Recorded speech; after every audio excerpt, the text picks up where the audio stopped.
Buenas tardes, ¿cómo les va? Buenas tardes, hermano. Bien, bien. ¿Usted? Bien, bien, bien. Me alegra, me Hoy, alegra, me alegra.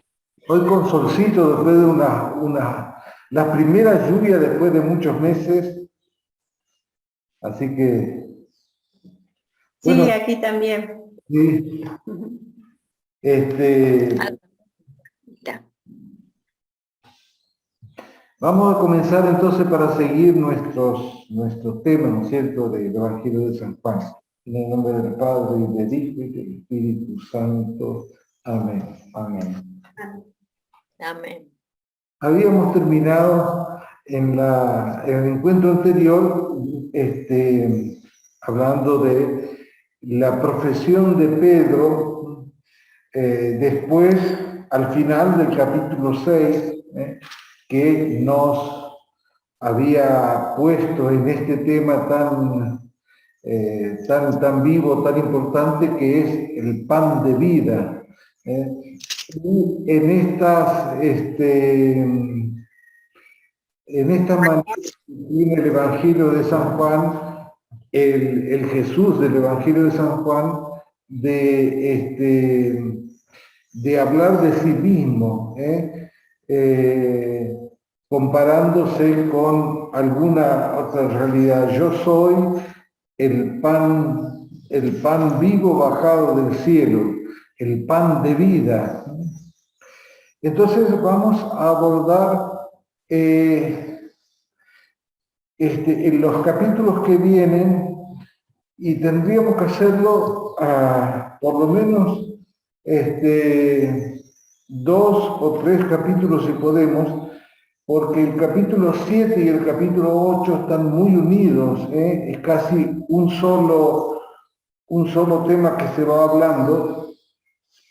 Incluso, bueno, los biblistas que estudian San Juan hablan de que después del capítulo 7 habría que detenerse un poquito recién en el capítulo 10, que como sabemos habla de el buen pastor. Pero aquí en el capítulo 7, por ejemplo, la Biblia que yo tengo tiene como título La luz del mundo, porque también en este capítulo va a aparecer, especialmente en el capítulo 8, esta referencia de Jesús, yo soy la luz del mundo. Es importante comprender algunas cuestiones de estos capítulos, del capítulo 7, 8 y 9. Y es que se dan en un contexto muy importante. Dijimos que, por ejemplo, el Evangelio de San Juan tiene 2 grandes libros, el libro de los signos y el libro de la gloria, que comienza en el capítulo 13. En el libro de los signos está se despliega la revelación propia de Jesús.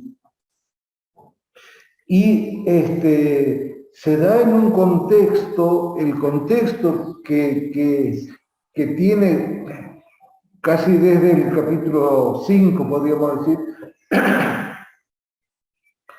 hasta el capítulo 12, es un contexto de mucha tensión, de mucho enfrentamiento, porque, como aparecerá en estos capítulos aquí, los judíos directamente tratan de matarlo, buscan su muerte directamente, ya no hay como algo así medio de trasfondo, medio misterioso, sino directamente buscan matarlo. Y por eso de que el contexto de estos capítulos es de esta tensión. Incluso todos los discursos de Jesús están como incitados por la respuesta que le da a los perseguidores, a sus perseguidores, porque los fariseos son los que le cuestionan a él, ¿por qué haces esto? ¿De dónde te viene esto? Tal vez así que se dice de que ahí en el Evangelio de Juan hacía todos esos milagros porque le venía un poder pero del demonio. Fíjense el extremo de que se llega ahí, ¿no? También tenemos que tener en cuenta de que estos capítulos se dan en un contexto de fiesta, en un contexto de una de las grandes fiestas de la cultura judía, ¿no? Que es la fiesta que le llaman de las chozas, ¿no? Es una fiesta que se hacía para celebrar las cosechas. Hay que tener en cuenta que todas estas fiestas en realidad son tomadas del paganismo y son como limpiadas de algunas cosas y donde el pueblo judío le pone sus elementos particulares. En el capítulo 7:2 dice, se acercaba la fiesta judía de las chozas. Entonces, aquí este contexto de las fiestas y además de el templo de Jerusalén, porque enseguida va a aparecer que Jesús va a enseñar en el templo. Entonces, dos elementos típicamente judíos donde se desarrolla la autoridad, las costumbres propias, una fiesta, pero además el templo. Y en ese contexto, entonces, Jesús, además de estos enfrentamientos con los judíos, a la gente que lo busca y que trata de escucharlo, le pide consejo, le pide que haga alguna sanación, distinta de la gente de los fariseos que constantemente están tratando de encontrarle algún gran error para acusarlo. Entonces, a esta gente más sencilla, Jesús se convierte en un maestro, le enseña, ¿no? Entonces, aquí en estos capítulos encontramos estos tres elementos, el contexto de una fiesta judía, inclusive muchas controversias surgen a raíz de la fiesta. Un lugar, el templo, y una acción que es la enseñanza de Jesús.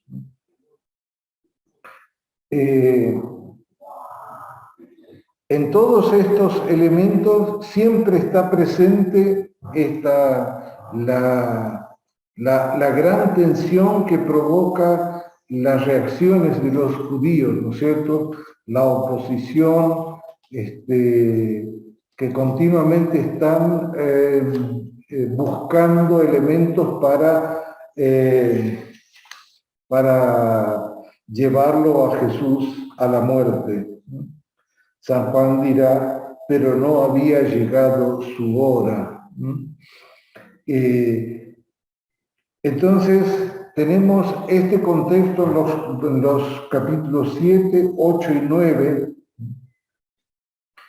y es importante comprender también que en estos capítulos se toman muchos datos que están presentes también en la tradición sinóptica, en los evangelios sinópticos. Como siempre que Juan toma algún elemento de de la tradición sinóptica lo, digamos, como que lo tamiza con su estilo, con su manera de decir las cosas de San Juan. Y entonces también por eso nos encontramos con una relación de Jesús con la gente muy particular. Tenemos que tener en cuenta que el hablar del evangelista Juan es muy distinto del hablar de los otros evangelistas, porque este hombre o esta comunidad es la comunidad, digamos, que habla de una manera teológica. Cuando Marcos, que es el más rudimentario, cuenta de las acciones, los hechos, Mateo organiza todo el material que ha encontrado en la tradición, cuando Lucas ingresa la vida y el mensaje de Jesús en una nueva cultura, la cultura griega. Podríamos decir, San Juan se ocupa de hacer una reflexión más profunda, más teológica de la vida de Jesús, teniendo en cuenta que el Evangelio de San Juan se escribió en los años 90, cuando tenemos, por ejemplo, a Marcos, que fue escrito entre los años 50 y 60. Entonces tenemos una distancia muy grande en los materiales de estos evangelistas. Entonces, vamos a leer algunas cosas nada más de los capítulos estos. El capítulo 7 comienza poniendo el contexto de la fiesta de las chozas y de la presencia de Jesús allí con sus discípulos. Fíjense que se dice, se acercaba la fiesta de las chozas y sus hermanos le dijeron: no te quedes aquí, ve a Judea, para que también tus discípulos de allí vean las obras que haces. Cuando uno quiere hacerse conocer, no actúa en secreto, ya que tú haces estas cosas, manifiéstate al mundo. Efectivamente, ni sus propios hermanos creían en él. O sea, Jesús está entonces en el contexto de su pueblo. Y por eso Jesús dice: mi tiempo no ha llegado todavía, mientras que para ustedes cualquier tiempo es bueno. Como que le dice: ustedes no saben comprender los signos de los tiempos. Sin embargo, mi tiempo, el tiempo de mi manifestación todavía no ha llegado. Por eso él dice: yo no puedo ir a Judea ahora, a manifestarme allí abiertamente, porque todavía no llegó mi hora. Cosa que ellos no entendían de qué hablaba. Así que después de este diálogo dice: él permaneció en Galilea. Pero después nos encontramos que Jesús está en Jerusalén. Promediada ya la celebración de la fiesta, cuando Jesús subió al templo y comenzó a enseñar.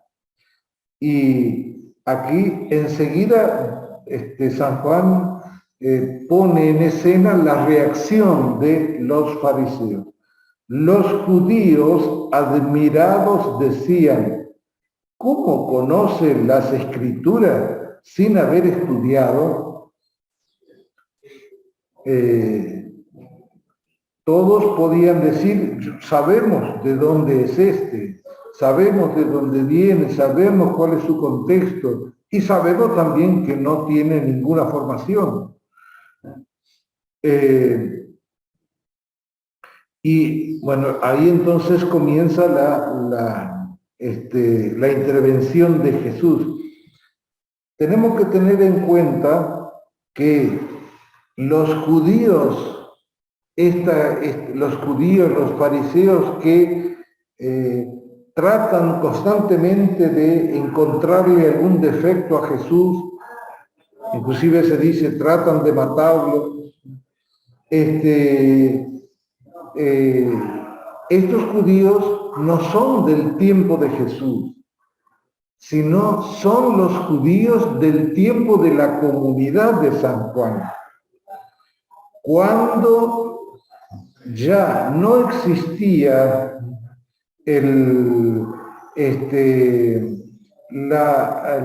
¿cómo se llama?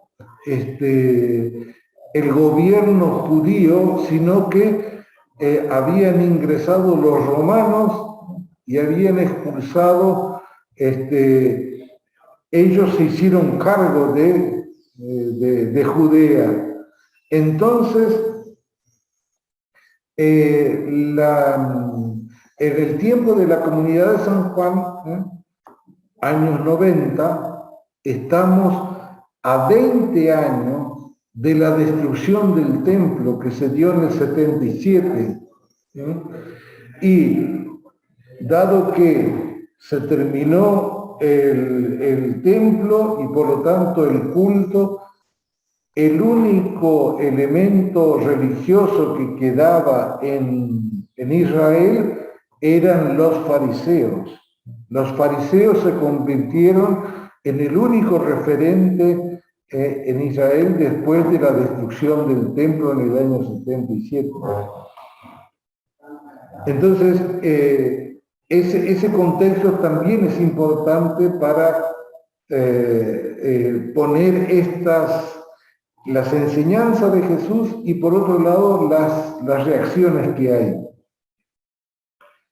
Cuando los judíos le dicen ¿de dónde saca esta enseñanza? La respuesta de Jesús es esta: mi enseñanza no es mía, sino de aquel que me envió. El que quiere hacer la voluntad de Dios, conocerá si esta enseñanza es de Dios o si yo hablo por mi cuenta.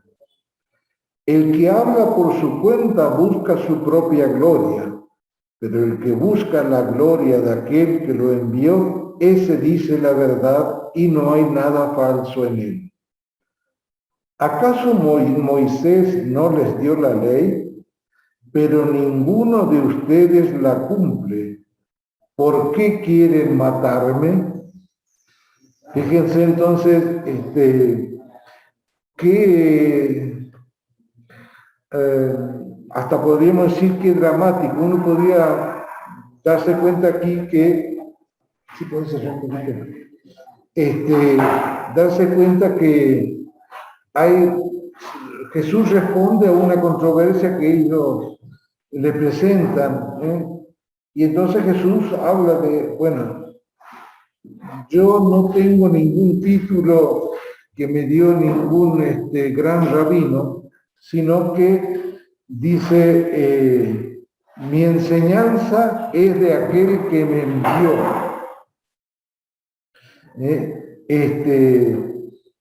Y entonces él argumenta esto, solamente da una explicación de dónde le viene este conocimiento que él tiene, esta enseñanza que da, de dónde le viene. Y esta pequeña estrofa termina diciendo,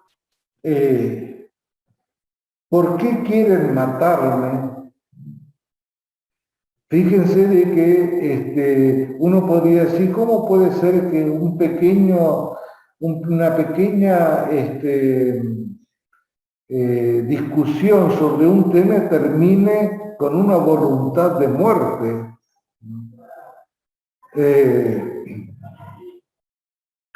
Por eso, porque Jesús en realidad le hace este reproche que nosotros tendríamos que pensarlo muy bien, porque también a nosotros nos pueden hacer este reproche. Él les dice, ¿acaso Moisés no les dio la ley? Pero ninguno de ustedes la cumple. Entonces nosotros podríamos decir, alguien nos podía reprochar, ¿acaso ustedes que son cristianos no recibieron el Evangelio de Jesús? ¿Y por qué no lo cumplen? ¿Por qué nosotros no lo cumplimos?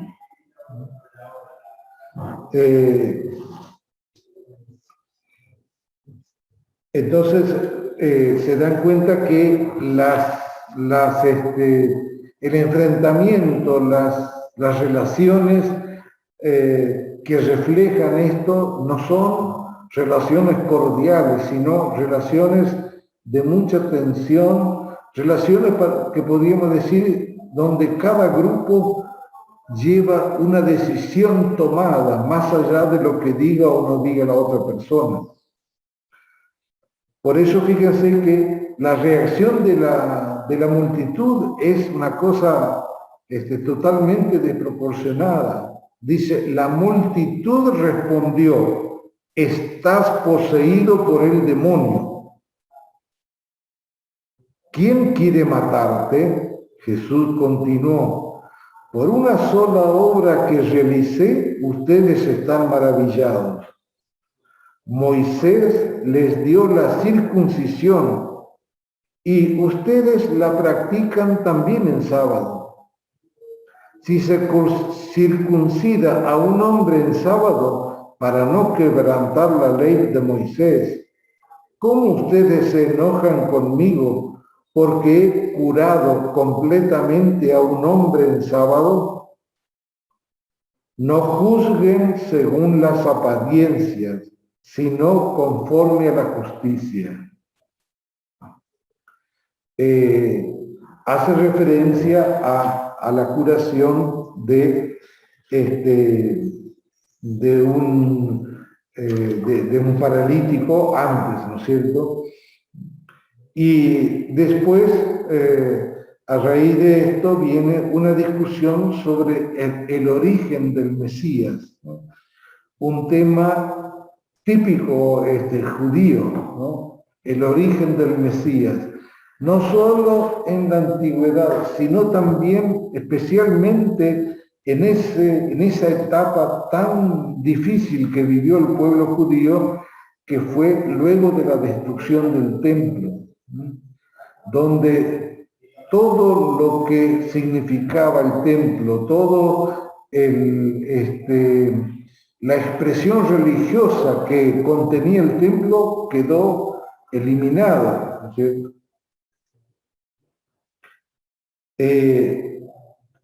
Algunos de Jerusalén decían, ¿no es este a quien quieren matar? Y miren cómo habla abiertamente y nadie le dice nada.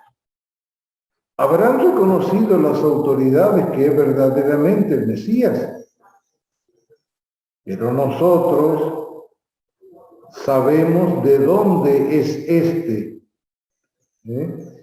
Por eso, como estos dicen, nosotros sabemos de dónde es y sabemos que no estudió con ningún rabino ni en ninguna escuela. En cambio, cuando venga el Mesías, nadie sabrá de dónde es. Cosa que tampoco es muy cierta, porque todo el mundo sabía que el Mesías tenía que ser descendiente de David. Entonces Jesús, que enseñaba en el templo, exclamó. Es como que no fue una respuesta, sino que fue como un grito, ¿no? Así que ustedes me conocen y saben de dónde soy. Sin embargo, yo no vine por mi cuenta, pero el que me envió dice la verdad y ustedes no lo conocen. Yo sí lo conozco, porque vengo de él y es Él el que me envió. Lo hermoso de las palabras de Jesús en el Evangelio de San Juan es que siempre tiene un estilo, este estilo que manifiesta aquí. Jesús nunca habla de sus propias cualidades, de su origen, de su propósito, de su misión. Siempre refiere al que le envió, siempre refiere al Padre.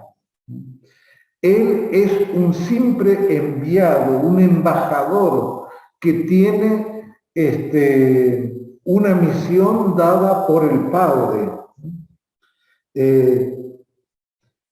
El que me envió dice la verdad, pero ustedes no conocen esa verdad. Yo sí lo conozco porque vengo de Él y es Él el que me envió. Jesús constantemente da testimonio de otro, indica a otro. El camino que tiene Jesús no es un camino propio, es el camino del Padre. En el Evangelio de San Juan siempre vamos a encontrar esto. Incluso cuando Jesús dice, yo soy el camino, la verdad y la vida. La frase termina diciendo, nadie va al Padre sino por mí. Por lo tanto, no es un camino a sí mismo, sino que Él es un camino a su Padre.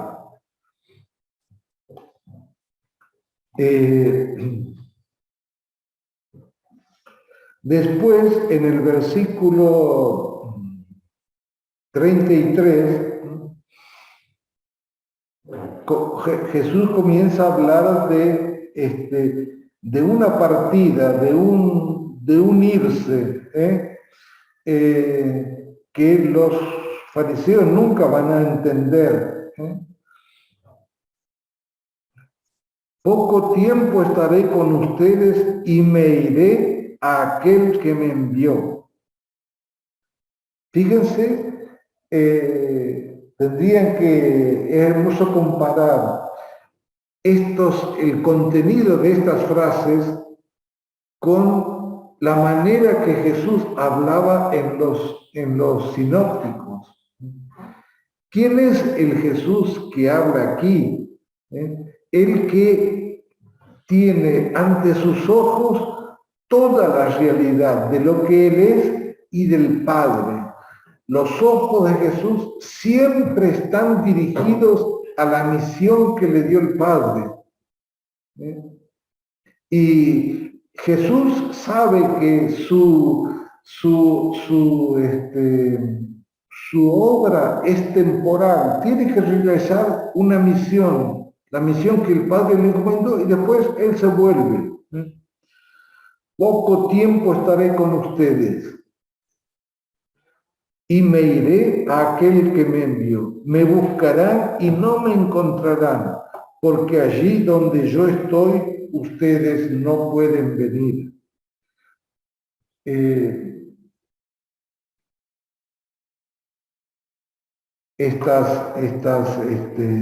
Esta crítica que le hace a los judíos, por eso la crítica de Jesús a los judíos es muy dura, porque no es a los judíos fariseos del tiempo de la comunidad de San Juan, ¿no es cierto?, que estaban totalmente, digamos, como cerrados en una parte de la revelación del Antiguo Testamento. Los judíos comentaban, ¿dónde irá para que no podemos encontrarlo? ¿Acaso irá a reunirse con los judíos dispersos entre los paganos para enseñar a los paganos?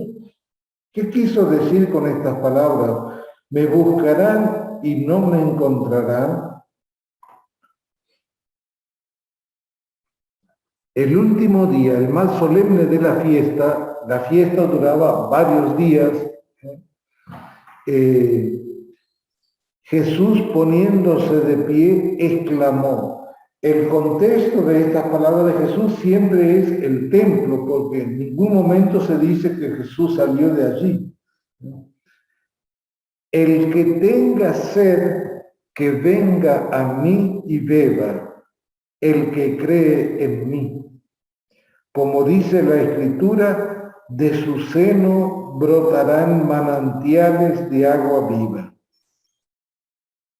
Y aquí por primera vez hay una referencia al Espíritu. Él se refería al Espíritu que debía recibir los que creyeran en él, porque el Espíritu no había sido dado todavía, ya que Jesús no había sido glorificado. Esta aclaración es una aclaración del evangelista, evidentemente. No es una palabra de Jesús, es una aclaración del evangelista. El Espíritu que viene, que actúa en los que creen en Jesús, solamente cuando Jesús ha subido al cielo. Cuando Jesús vuelve luego de haber cumplido la misión que el Padre le encomendó. Allí es donde entra como gran protagonista de la historia de la salvación el Espíritu Santo. El Espíritu Santo que es otro y sin embargo realiza la obra de Jesús. El Espíritu Santo es el que pone por obra la vida de Jesús, la enseñanza de Jesús. Después viene, antes del capítulo, al final del capítulo 7, unas discusiones sobre el origen del Mesías, ¿no? Unas discusiones típicas de la época de la comunidad de San Juan, una discusión típica de los fariseos.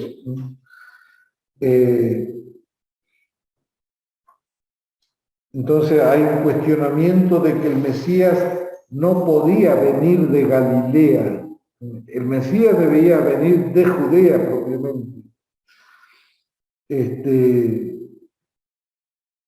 Y acá también aparece este hombre que vimos en el capítulo 3, Nicodemo. Dijimos aquella vez que hay 3 intervenciones de Nicodemo en el capítulo 3, aquí, y luego al final del Evangelio, en la Pasión directamente. Aquí en el capítulo, versículo 50 dice, Nicodemo, uno de ellos, uno de los fariseos, que había ido antes a ver a Jesús, les dijo, ¿acaso nuestra ley permite juzgar a un hombre sin escucharlo antes para saber lo que hizo? Les respondieron, ¿tú también eres Galileo? Examina las Escrituras y verás que de Galilea no surge ningún profeta. Y cada uno regresó a su casa. Nicodemo seguía perteneciendo a los fariseos, a los grupos, digamos, los jefes de los fariseos, y sin embargo aquí, como también después en la otra mención, va a mostrar una verdadera adhesión a Jesús. Bien, después en el capítulo 8 está el relato de la mujer adúltera, un relato que en los evangelios sinópticos también aparece algo parecido, pero que aquí tiene unos rasgos muy propios del Evangelio de Juan. Y especialmente las actitudes de Jesús respecto de esta mujer son, digamos, como un manantial, una fuente de doctrina, de criterio para nuestra vida. Podemos leer rápidamente esta partecita, capítulo 8. Jesús fue al monte de los olivos. Al amanecer volvió al templo y todo el pueblo acudía a él. Entonces se sentó y comenzó a enseñarles. Por lo tanto, las actitudes de Jesús son las de un verdadero rabino. Se sienta y sus discípulos en torno los escribas y los fariseos le trajeron a una mujer que había sido sorprendida en adulterio y poniéndola en medio de todos, dijeron a Jesús, todo esto es típico la trampa que ponen los fariseos. Maestro, esta mujer ha sido sorprendida en flagrante adulterio. Moisés en la ley nos ordenó apedrear a esta clase de mujeres. ¿Tú qué dices?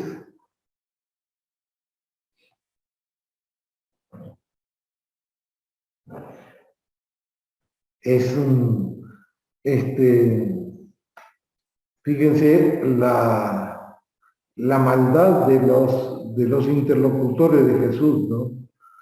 Es como que le ponen un verdadero aprieto y como diciendo, bueno, vamos a ver qué hace ahora, porque es evidente lo que hizo esta mujer. Nos encontramos a veces con un delito, con una falta, con un error de alguien. Y nosotros tenemos la tendencia de emitir el juicio directamente. Vos sos esto. Y Jesús en realidad no cae en esa trampa. Cuando los judíos le dicen, ¿tú qué dices? Decían esto para ponerlo a prueba a fin de poder acusarlo. Pero Jesús, inclinándose, comenzó a escribir en el suelo con el dedo. Como insistían, se enderezó y les dijo, el que no tenga pecado, que arroje la primera piedra.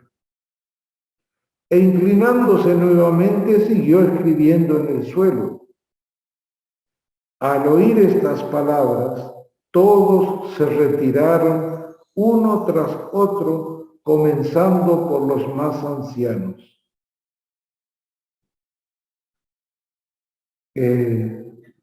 Fíjense que nosotros esta frase de Jesús tendríamos que grabarla en lo profundo de nuestra conciencia para que presida cada criterio, cada opinión, cada juicio con cualquier persona.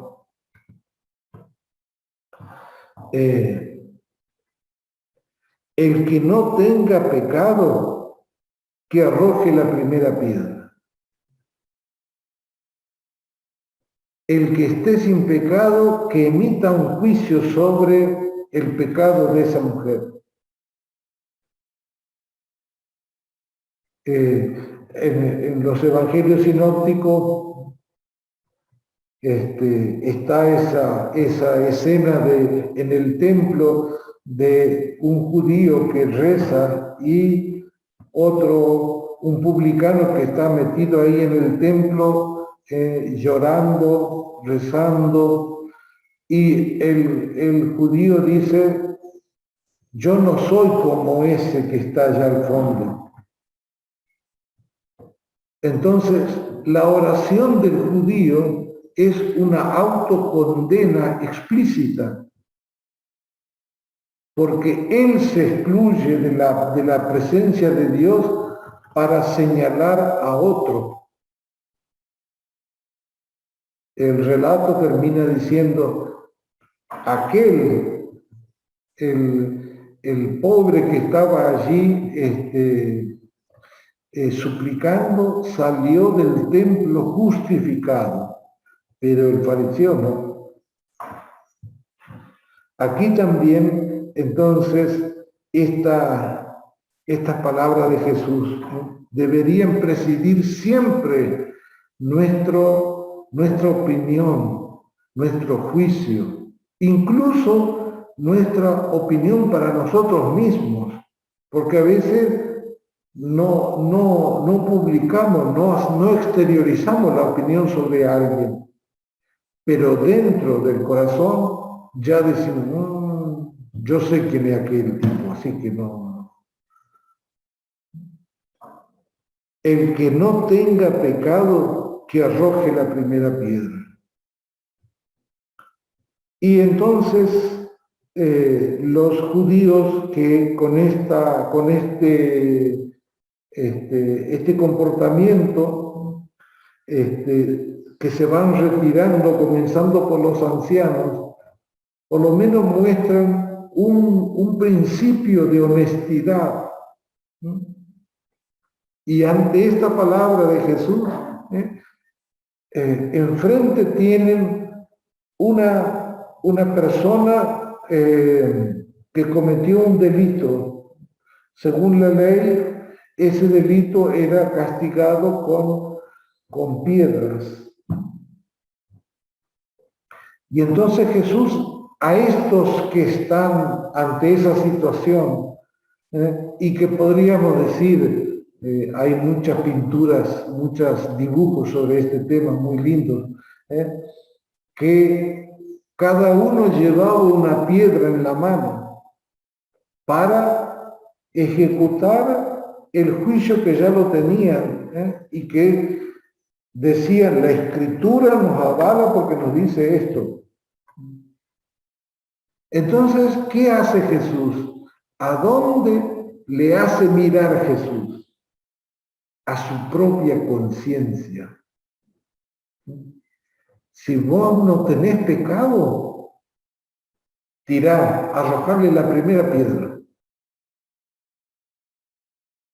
Fíjense qué inmenso es el conocimiento de Cristo y que nos muestra el actuar de Dios. El Padre quiere hacer eso.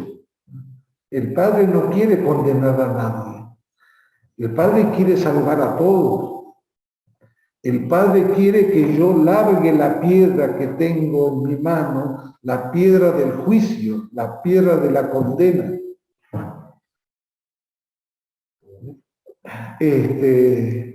Ellos, al oír estas palabras, se retiraron, comenzando por los más ancianos. Entonces Jesús quedó solo con la mujer que permanecía allí.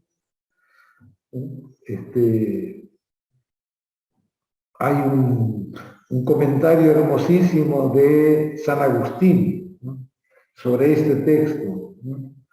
Y aquí, en este versículo, cuando dice Jesús quedó solo con la mujer que permanecía allí, San Agustín dice, y quedaron frente a frente la miseria y la misericordia. Algo que ocurre siempre en nuestra vida. Cuando nosotros vamos a Jesús, cuando yo me voy a misa, yo soy la miseria, que me trato de acercar a la misericordia. Trato de estar frente a frente allí, la miseria y la misericordia. Y entonces Jesús le pregunta a la mujer, mujer, ¿dónde están acusadores? ¿Nadie te ha condenado?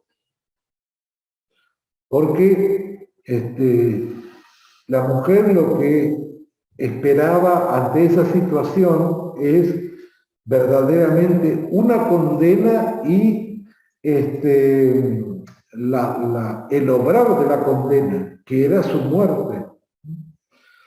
¿Nadie te ha condenado? Ella le respondió, nadie, Señor. Yo tampoco te condeno, le dijo Jesús. Vete y no peques más en adelante.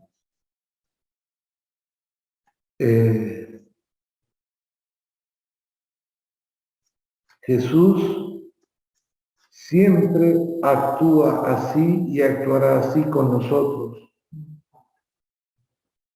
En la mano de Jesús no hay ninguna piedra, ni para los delitos triviales y cotidianos de nosotros, ni para los delitos más graves. Nunca tendrá una piedra Él, nunca tendrá un juicio. Yo tampoco te condeno. El Evangelio de San Juan después va a decir, yo no vine a condenar, yo vine a salvar. ¿Quién está detrás de estas expresiones de Jesús? El designio del Padre, la voluntad del Padre, el actuar del Padre.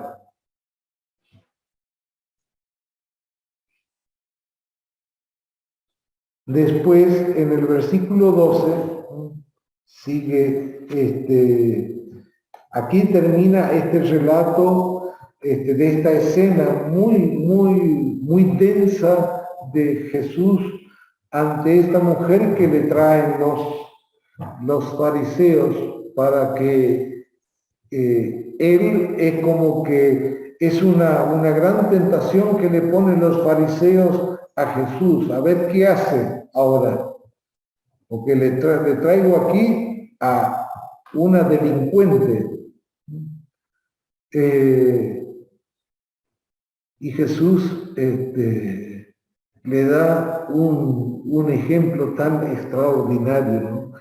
El que no tenga pecado, que arroje la primera piedra. Tal vez sea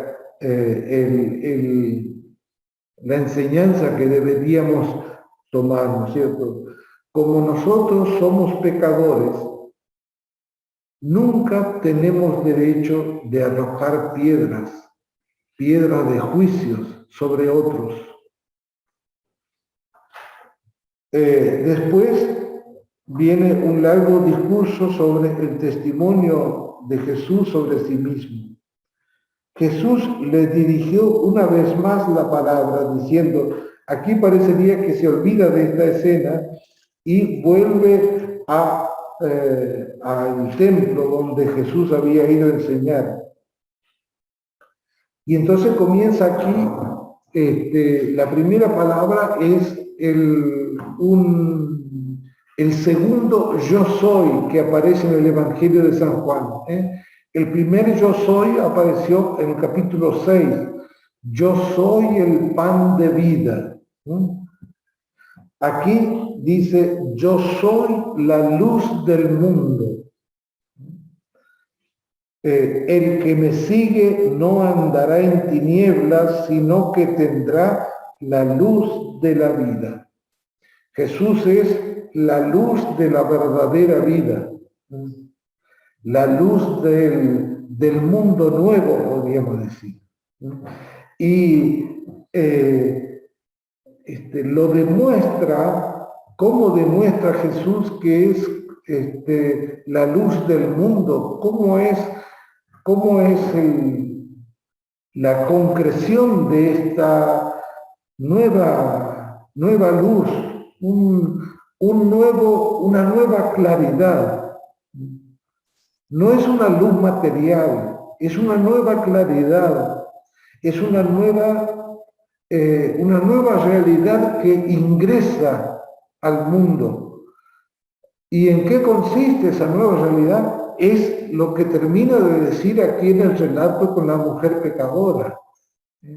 Jesús introduce un nuevo criterio en las relaciones, en las decisiones, en las opciones. Los fariseos le dijeron: tú das testimonio de ti mismo, tu testimonio no vale. Jesús les respondió: aunque yo doy testimonio de mí, mi testimonio vale, porque sé de dónde vine y a dónde voy. Pero ustedes no saben de dónde vengo ni a dónde voy. Ustedes juzgan según la carne, yo no juzgo a nadie. Y si lo hago, mi juicio vale, porque no soy yo el que juzga, sino yo y el Padre que me envió. En la ley de ustedes está escrito que el testimonio de dos personas es válido. Yo doy testimonio de mí mismo y también el Padre que me envió da testimonio de mí.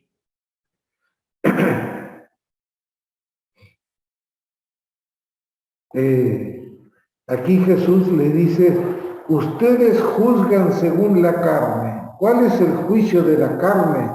El juicio de la carne es lo que Jesús ha mostrado aquí en esta escena con la mujer pecadora. El juicio de la carne es querer condenar cuando yo mismo soy un pecador y y merezco también una condena.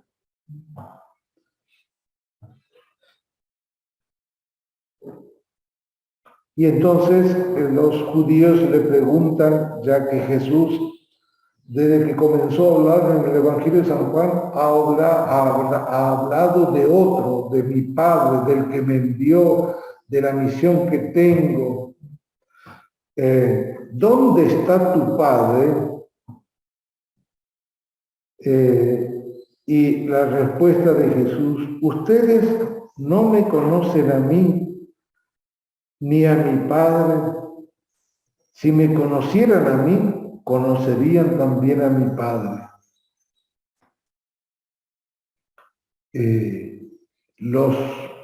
Los criterios de Jesús, el mensaje de Jesús, cuando dice yo soy la luz del mundo, no lo dice por sí mismo.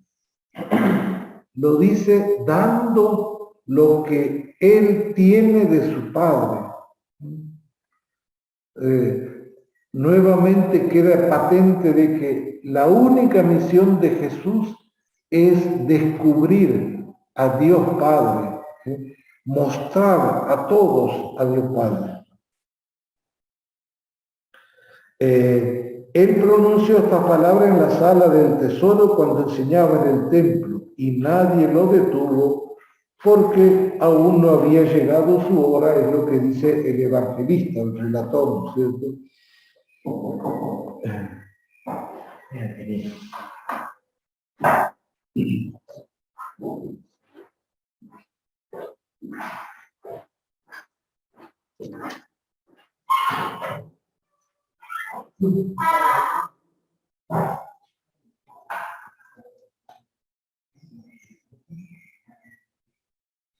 Después, en el versículo 21, Jesús habla de un irse, de que Él se va y que los judíos lo buscarán. Dice, yo me voy. El hermano Ricardo pregunta si puede usar la hospedería de abajo para merendar con la familia. ¿Con qué familia? No sé, algo pasa. No. Sí, que le diga a Gabriel.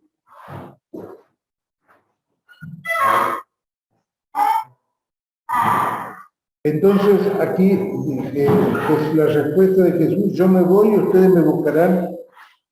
Y algo tremendo, ¿no? Dice, morirán en su pecado.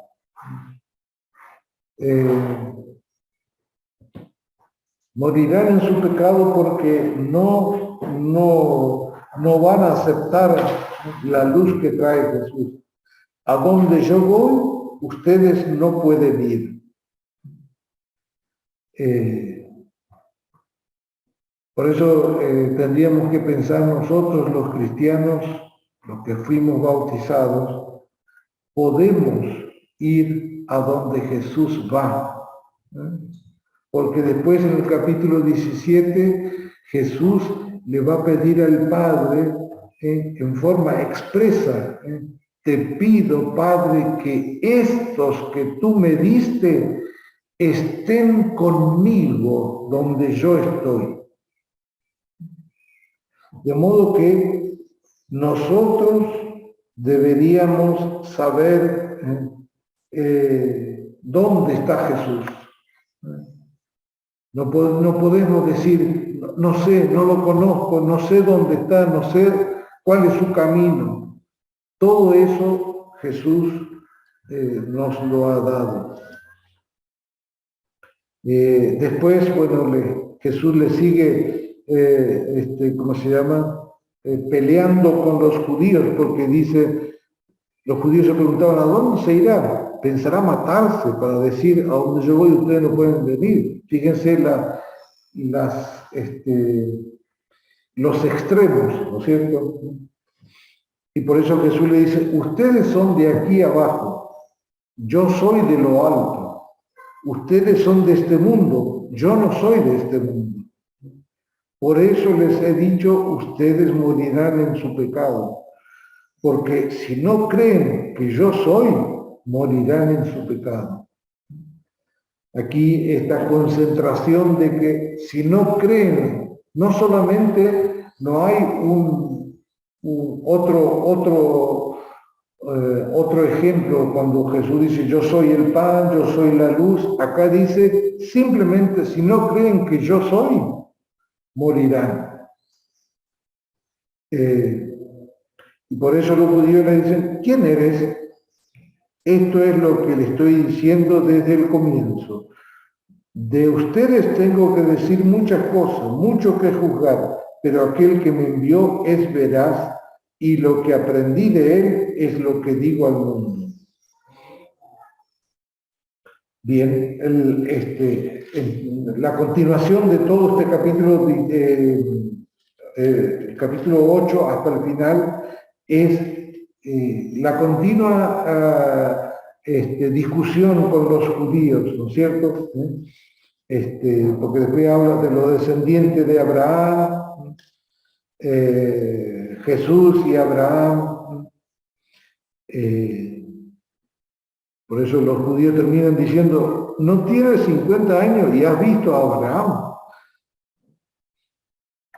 Y después comienza el capítulo 9 con con un hecho muy típico de los evangelios sinópticos, que es un milagro, una curación. Recordemos que San Juan nunca habla de milagros ni de curación, sino de signo. El milagro, la curación que hace Jesús aquí, con este ciego de nacimiento, es un signo. Por lo tanto, es una luz que se enciende y que muestra otra realidad. Leamos un poquito esta parte, ¿no es cierto? Ya enseguida terminamos. Al pasar vio un hombre ciego de nacimiento. Sus discípulos le preguntaron, Maestro, ¿quién ha pecado, él o sus padres, para que haya nacido ciego? Fíjense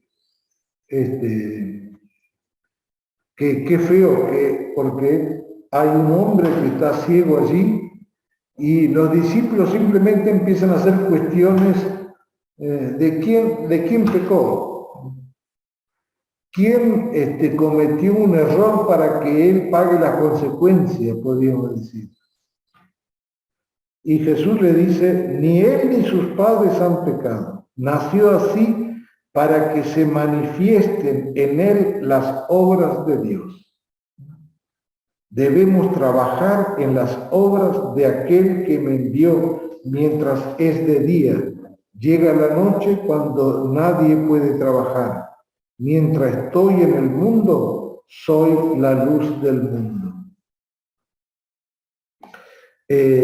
Bueno, después está el relato de la curación propiamente, con un poco de barro, y le ponen el ojo al ciego y le dice, ve y lávate en la piscina de Siloé. El ciego fue, se lavó y veía. Y entonces, como siempre ocurren los milagros, los vecinos, los conocidos, no es este el que estaba sentado pidiendo limosnas. Y así, hasta que el ciego dice, soy yo que me sané, me sanó. ¿Y cómo se te abrieron los ojos? Ese hombre que se llama Jesús hizo barro, lo puso sobre mis ojos y me dijo, ve a lavarte a Siloé. Yo fui, me lavé y vi. Esa frase tan famosa, ¿no? Ellos le preguntaron, ¿dónde está? Él respondió, no lo sé, porque el ciego sanador había sido llevado ante los fariseos porque era sábado cuando Jesús lo sanó. Y entonces ahí se arma toda la controversia de que, bueno, no puede hacer eso en sábado.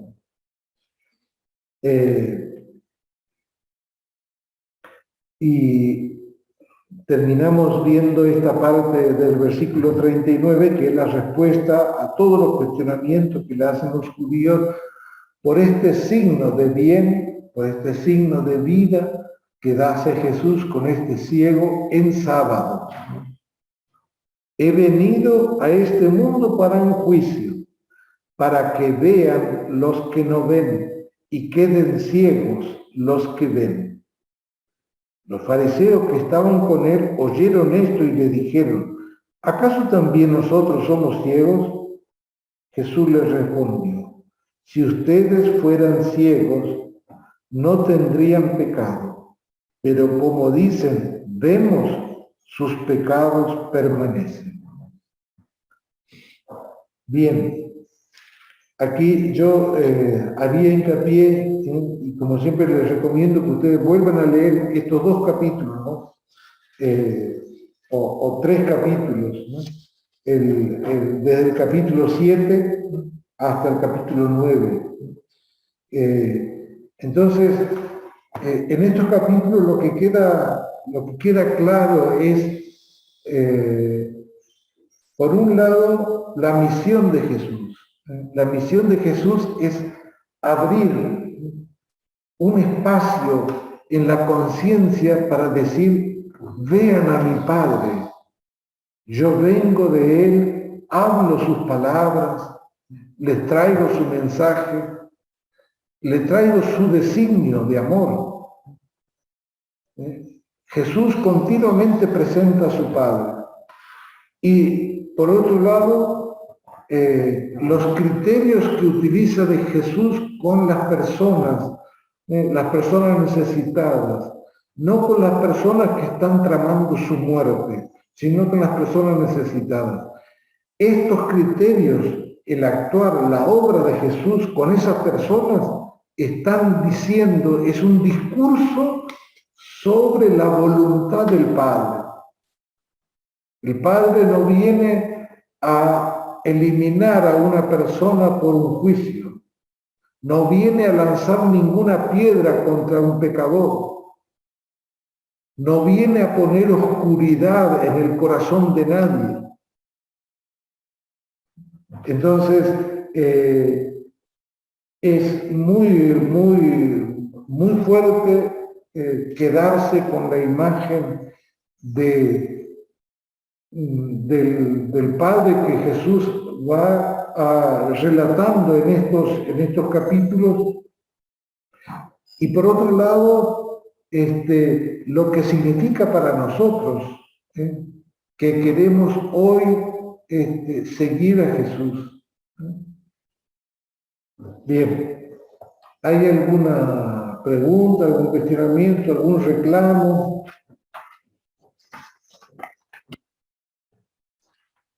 Yo quiero que me saque unas dudas. Este hombre siempre se queda con una duda. Una, bueno, ojalá fuera una. Es un buen camino, ¿no es cierto? Bueno, a ver. ¿Qué palabra? Tiene ganas. ¿Cómo? Sí, Anita. Tal cual. ¿Qué palabra usa el griego, el evangelio en griego, para la traducción de hermanos? Porque el evangelio en el capítulo 7 empieza con hermanos. Ajá. No sé, no traje aquí el texto griego, no sé cómo será la traducción. Te pregunto porque ayer el domingo estuve con un testigo de Jehová y discutimos a muerte el tema, ¿viste? Ajá. Por eso quiero saber si hay alguna justificación aparte de que primo la palabra hermano no existía y que se refería a familiar y demás. Claro, la palabra hermano, no sé propiamente cómo se dice en griego, lo tendría que buscar, pero es amplia, no es como nuestra palabra hermano hoy, que el hermano es el que comparte la sangre de padres y madres, ¿no? Allí en el pueblo judío lo importante era la familia, ¿no? Eso era lo esencial. Si alguien formaba parte de una familia, aunque no compartieran los padres, digamos, pero eran todos, como si dijéramos, una familia, no sé, Un clan. un clan, bueno, entonces todos esos son hermanos. Ese era el sentido de la palabra griega en el contexto de Jesús, ¿no es cierto? ¿Alguna pregunta de ustedes? Aquí donde hablábamos de las piedras que tenían en la mano para acusar a la pecadora, usted dijo que Jesús nunca tendrá una piedra, porque nunca va a condenar.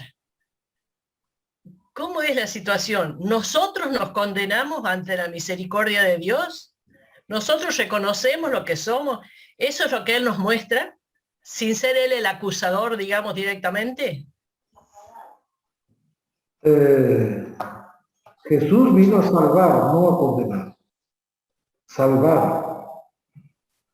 Jesús no le interesa condenar. El que, así como la pecadora, como esta mujer, otros pecadores, cualquier clase de pecado, sea leve o sea un extremo, Jesús no viene a condenar. Porque sería una contradicción sobre su identidad. Sería una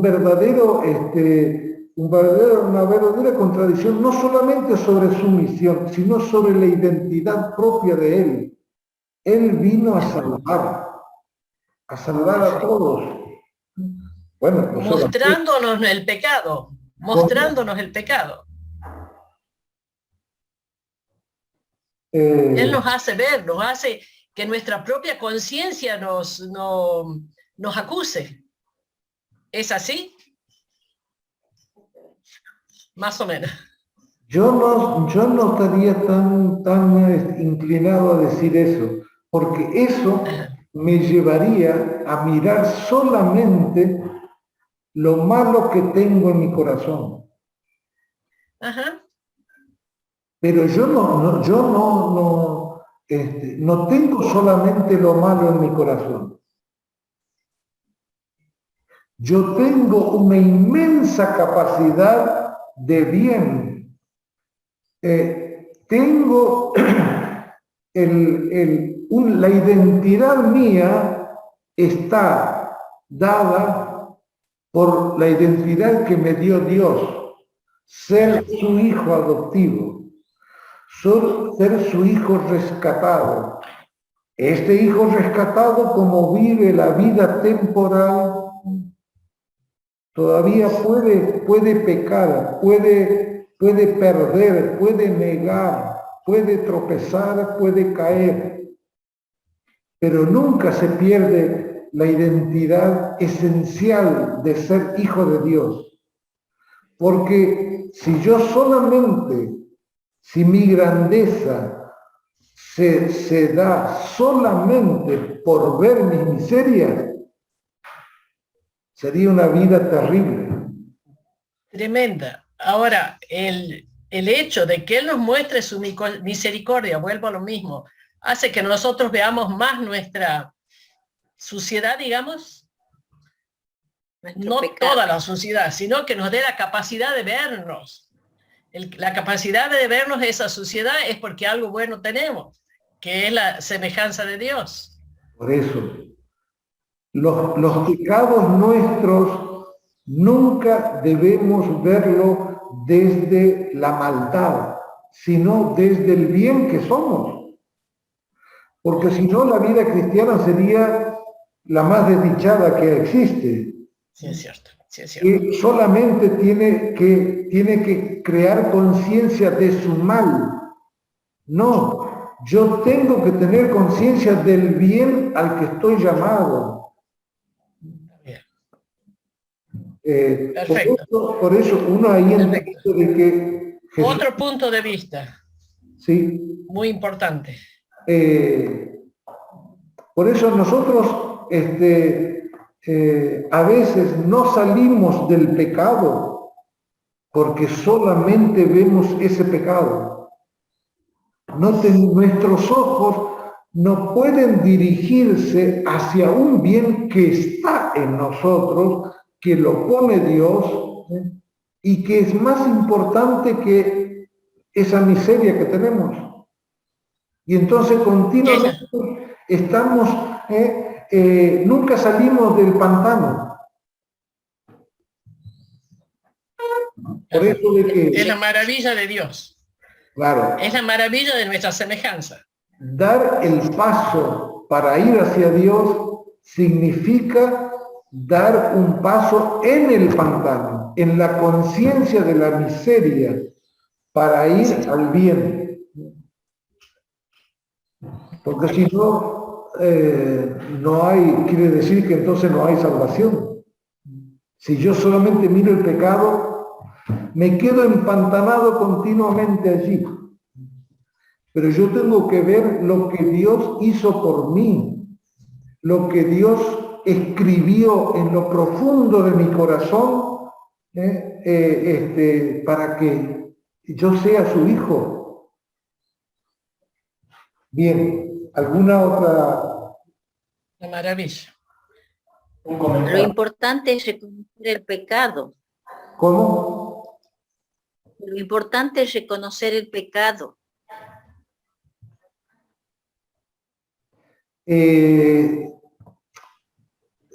Uno podría decir, es muy fácil reconocer el pecado. El que no lo puede reconocer, el que no puede decir yo soy un pecador, en realidad tiene